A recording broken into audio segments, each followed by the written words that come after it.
Hello, Professor Emotion here. Today's talk is on emotions are messages that want to be received. This is going to be a little bit of a longer one compared to some of my other videos because I'm going to be sort of tying several things together. This is a talk that is adapted from a longer talk that I did for my university. So this is basically about life is hard. It says right now in parentheses, but life is hard for a lot of people a lot of times. We as human beings are often stressed. We have many obligations. Work seems to kind of keep piling up, whether that's housework or work for family, whether it's work for pay, and opportunities to kind of relax, enjoy life, and unwind seem rare. That is especially true in the pandemic. It is especially true for, say, women with small children. It is especially true for people of color and those who identify as LGBTQ, who are subject to, I wanted to say constant, but frequent systemic injustices. So we're stressed. Some of it is because of what's happening to us, and it's out of our control. And some of it is, well, it's pretty much all that, right? We have a lot of stresses. So there's a buzzword, right? That you have to manage your stress, you have to use self-care. I'm not going to talk about that. Not that caring for yourself isn't important, but we're not going to talk about taking a bath like that's going to solve everything. Everyone seems to want this elusive work-life balance, set boundaries, say no, hire a house cleaner. Sure, okay, those are great ideas, but work-life balance is kind of a crock because when work increases what life is just supposed to increase along with it, that's impractical. And in truth, work and life are integrated. You shouldn't be setting them on two different sides of a balance. Work is a part of life, and sometimes life feels like work. So we're not really going to talk about balance either. What we are going to talk about is what it feels like to be stressed. Okay, and what really people want is to not feel so crappy, right? People don't want to feel anxious. They don't want to feel sad. They don't want to feel stressed. They don't want to feel overwhelmed. People want time for friends, for fun, for joy, and essentially people just don't want to feel so crappy so often. So you'll notice in bold here, there's some feeling words that are highlighted because what people are looking for here are ways to decrease stress and to decrease negative emotions and maybe to increase positive emotions. So that's what we're going to talk about, right? Nope. What people want are practical strategies for managing emotions and stress of things to do. Now, don't get me wrong, there are some great strategies for managing emotions, which I will certainly talk about in other videos. People love to suggest mindfulness meditation or breathing activities, and in truth, these are fabulous. Relaxation skills, also fabulous. And the most effective emotion regulation strategy, according to the literature, is cognitive reframing, also great. All of these things are proven, effective strategies for navigating emotions. But we're not going to talk about them today, mostly. Okay, we're not going to talk about them today because although what people are looking for are these strategies to manage emotions and stress, what essentially people are telling themselves is that I shouldn't feel this way. I don't want to feel this way. I need to make this feeling go away. And that's just not possible a lot of times. So a lot of what we need to do is we need to learn how to accept our feelings. Now, accept is a tricky word because accept sounds like it means like, You don't have to actually like something or approve of something to accept that it is present. So maybe acknowledge is a better word, but we really need to recognize what we're feeling and get the message that the emotion is trying to give us. Okay? So a little sidebar here, we're going to take a lesson from Harry Potter. So if you don't know who Harry Potter is, he's a boy wizard, that's him. At the very beginning of the Harry Potter series, he lives with his awful aunt and uncle. He's a boy wizard, but he doesn't know that. His parents died when he was a baby, and he grew up with his aunt and uncle, and they want nothing to do with magic. So just before Harry turns 11, he receives a letter from the Hogwarts School of Witchcraft and Wizardry, which, as we find out later, is an invitation to come to the school and to tell him that he's a wizard. But His uncle does not want him to get this letter. So his uncle, before Harry can even open it, destroys the letter. Well, what happens next? The next day, more letters arrive. Uncle destroys them. The same pattern continues. Uncle destroys letters, Harry tries to get them, Uncle destroys them, but more and more letters come because this is a letter that wants to be received. These letters want to be opened and read by Harry, and they are insistent and they will not give up until Harry gets to read his letter, which is eventually what happens. Okay? Letters flood the house. And emotions are like that Hogwarts letter. Emotions are messages that want to be received. They're messages from your body and your brain about what matters to you. And if you do not experience them and recognize the message of the emotion, they do what those letters do. They get stronger and stronger and more overwhelming. So, is it possible to de-stress by coming up with regulation strategies? Sure. That can help in the short term. And in the long term, getting the message of the emotion is one of the best things you can do for yourself.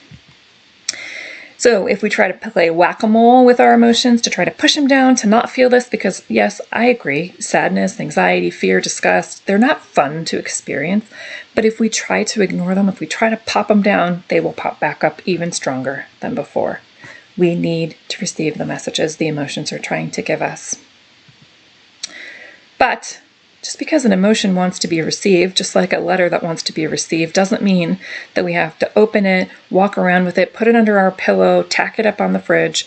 It doesn't mean that that message has to become a part of us. It doesn't mean that. It just means we need to take a look at the message and then we can figure out what to do with it. So that's really what I'm going to be talking about in this talk today, are some strategies for getting the message of that emotion in a way that hopefully doesn't feel too unsafe. Okay. Also, the idea that no emotions are junk mail. Okay. If we think about emotions as mail, it would be reasonable for you to say, Professor Emotion, some messages are junk. I don't like getting postcards from, the lawn care place down the street. I already have a lawn care place, or I don't even have a house. So what do I need a lawn care place for? I hear you. Some mail is junk mail. Emotions are not. We might seem like they're junk mail, but there's always a message to be found in that emotion, and then we can toss the envelope. So these are the steps, there's 2 of them, for getting the message of the emotion. Step 1, label. Step 2, give yourself the message of the emotion in a self-compassionate way. That's it. Those are the 2 steps. Now I'll go through those in detail. Step 1, label. So before you can label your emotion to be clear about what you're experiencing, you do have to know that you're feeling something. This is kind of like going to the mailbox and checking the mail, saying, am I feeling something right now? This is called emotional awareness. Some people are very good at it, and some people are not so great at it. And if you're not great at knowing that you're experiencing something, that's really the first step before you can know what you're experiencing. So this is really step 0. Assuming that you do know that you're experiencing something, then step 1 is labeling. This is what emotion researchers and psychologists call emotional clarity or emotional granularity. This is about opening the envelope, seeing what's inside, and putting it in some kind of category. Are you feeling anxious, scared, disgusted? Is this a bill? Is it a catalog? Is it a card? You're kind of putting it in a category. And some people are just very bad at labeling. I'd actually put myself in this category until I gave myself a lot of practice. Some people have a hard time knowing which emotion they're experiencing.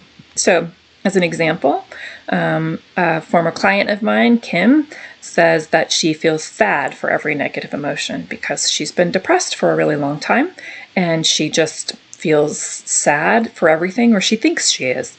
Turns out when we looked at it, there were actually times where she felt anxious or she felt angry, but she was just so used to thinking of herself as a sad person that she just labeled everything as sad. And it meant she didn't know what to do because she just thought it was the same all the time, even though it actually wasn't.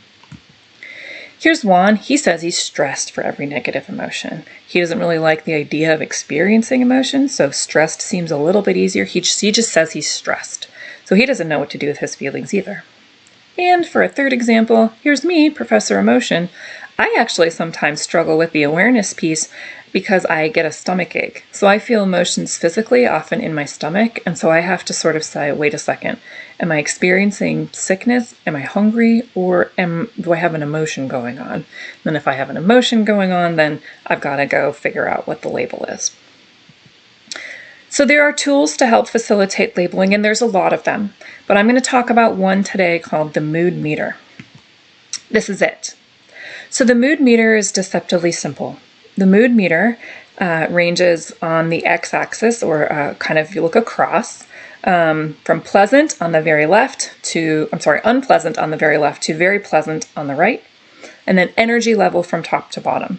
So energy very low, kind of sleepy, sluggish at the bottom, and very activated at the top. So if you can kind of figure out, we all vary and move around this affect space. You can kind of at any given moment say, all right, well, right now I feel kind of like a little bit pleasant, and I feel not super activated, but kind of like mid-level activated. I think I feel content right now. Yeah, that sounds about right.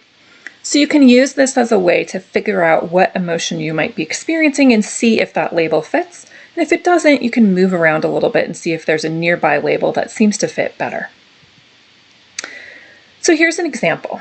This is Dr. Chantal Perry, who just received yet another email from a student who called her Mrs. Perry. Now, if you're not an academic, you might not realize that this is actually kind of not a great thing to do. Here's someone who got a doctorate. Professor Perry would be fine, but here, nope, this student is just calling her Mrs.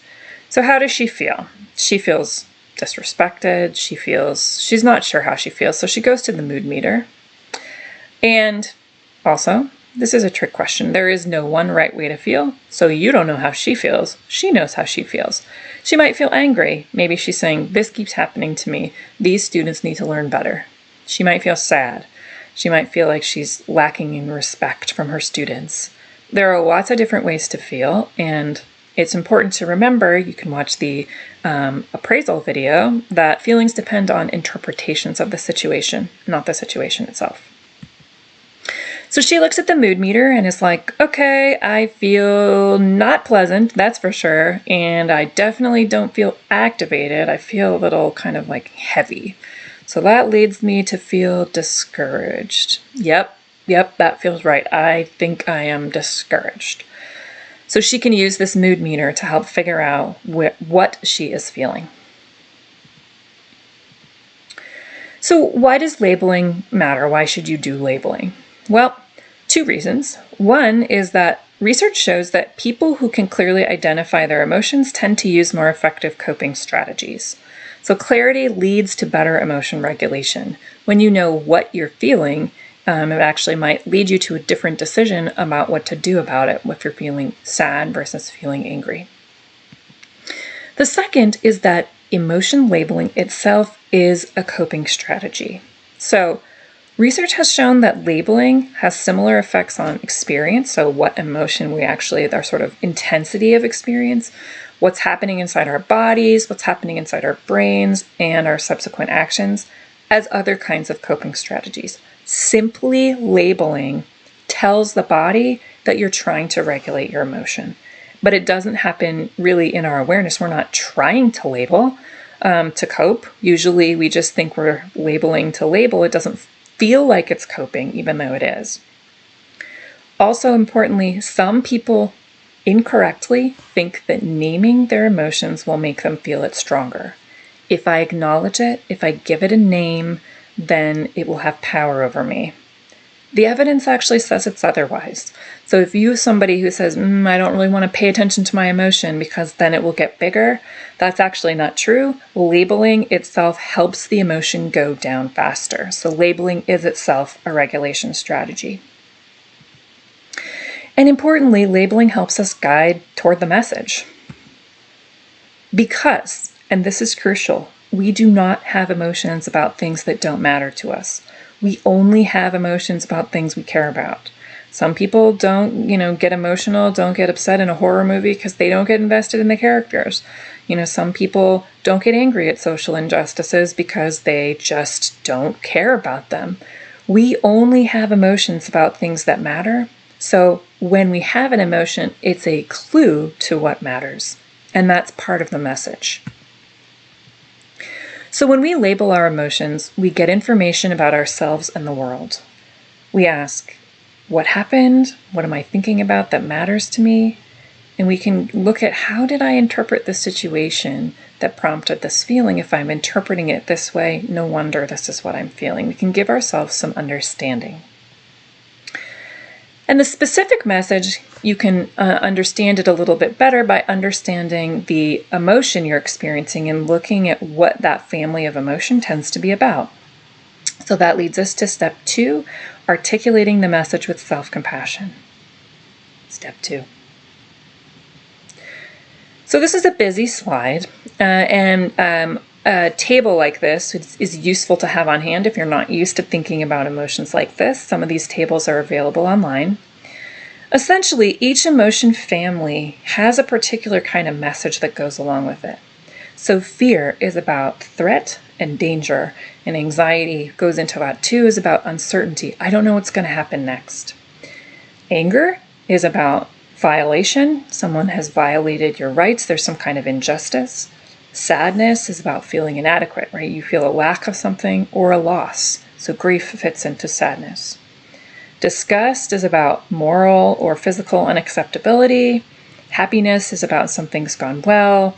Surprise is about something unexpected. Guilt, you have compromised your own moral standards. And jealousy is about threat of a relationship or that someone else has something that you want. So these are some of the messages, and then each emotion has a family and labels of different intensities. So low-level anger might be frustrated, where high might be enraged.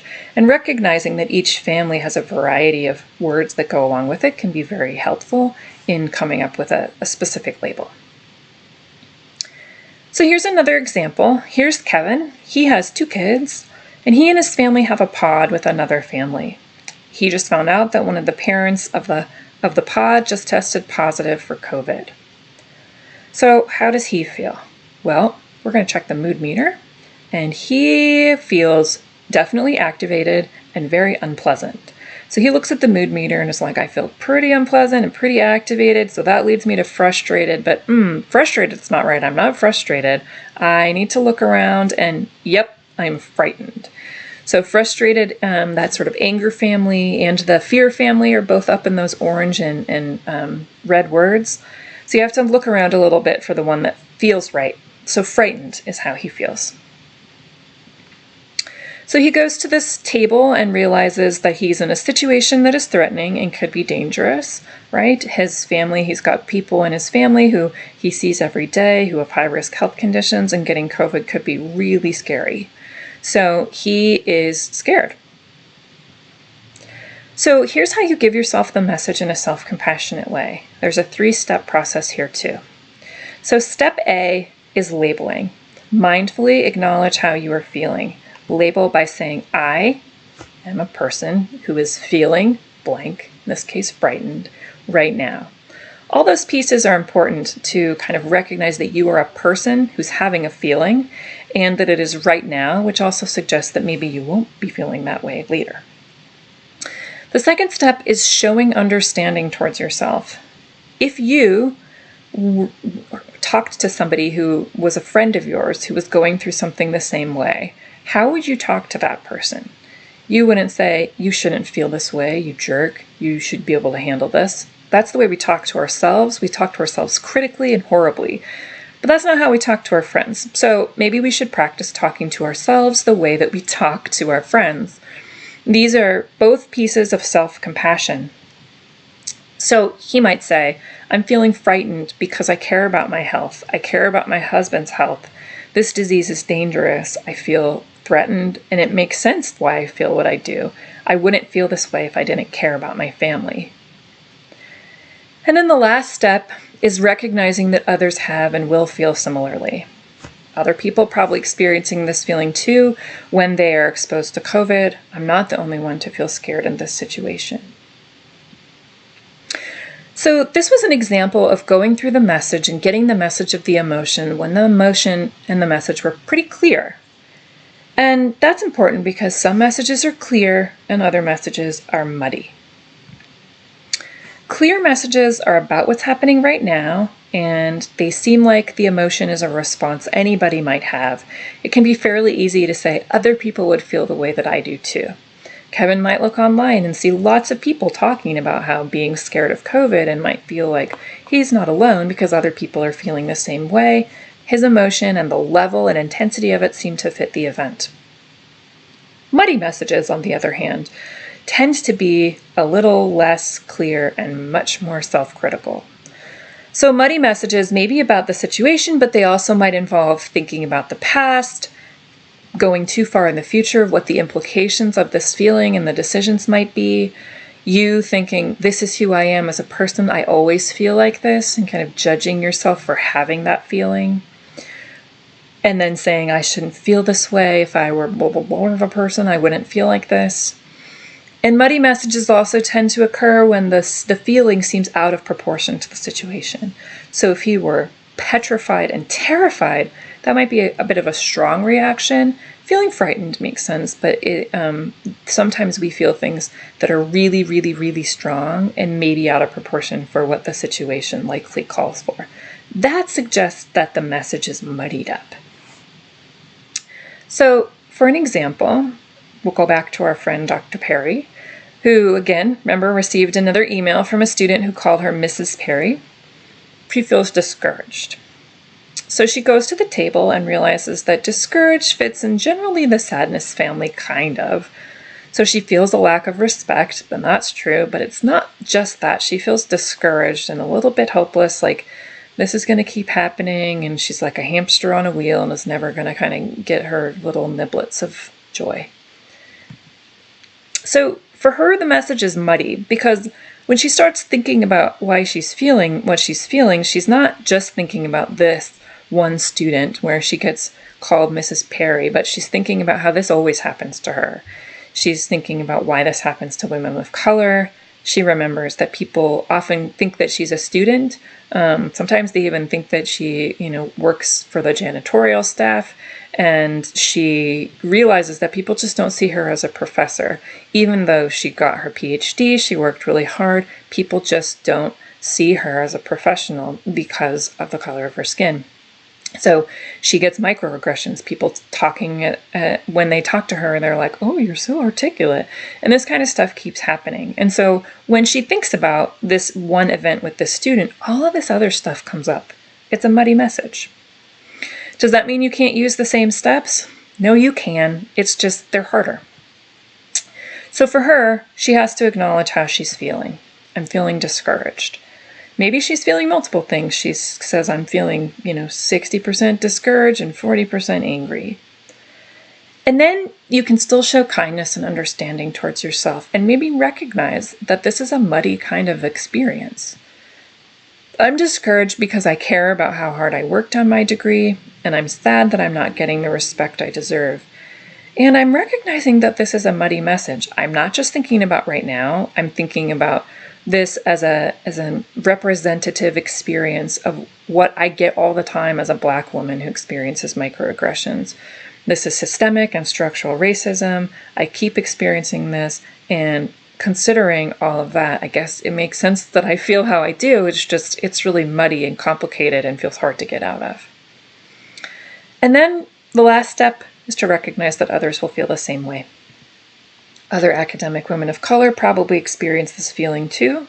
If she went online, she would find out that that is definitely the case. And I'm not the only one to feel discouraged in this situation. So why is self-compassion helpful in these particularly 3 steps, important for taking the message of the emotion? Well, these are important because otherwise, especially for muddy messages, it's easy to get caught in the self-blame and self-criticism piece of the emotion. And in the muddy emotions that go along with muddy messages tend to be really strong. Mindfulness gives you that benefit of labeling when you mindfully acknowledge what you're experiencing and kind of acknowledging that this emotion is right now. It's not forever. This is what you're feeling right now. That tells yourself that you won't feel this way forever, and you won't. The second piece is the self-kindness piece, and it helps you articulate what you care about. So she, Dr. Perry, cares about feeling respected. She cares about her degree, and she cares about Black people in this country getting treated poorly. She cares about all of those things. If she didn't care about them, she wouldn't feel the way she does. And then that last piece of recognizing that other people feel that way is a point of connection. We often feel isolated and like our emotions are unique. And this part of self-compassion, which is called common humanity, recognizing those connections to others, can increase the likelihood that you'll share your emotions with somebody else, which is usually helpful. Generally, if the person is going to be mean to you, if they're an unsafe person to share feelings with, then that is not a good idea. But a lot of times it is a good idea to share how we feel. And recognizing that other people likely feel the same way can help move you towards sharing your feelings. An important reminder here. So the message is never that you're worthless. If you're hearing the message that I am worthless, I shouldn't feel the way I do, I always feel this way, this is essentially a guide that maybe self-compassion is really hard for you. And hint, self-compassion is really hard. But if you find yourself saying these things and not knowing how to get out of them, then that is a call to maybe talk about this kind of stuff with a therapist who can give you some more specific strategies on how to improve your own self-compassion.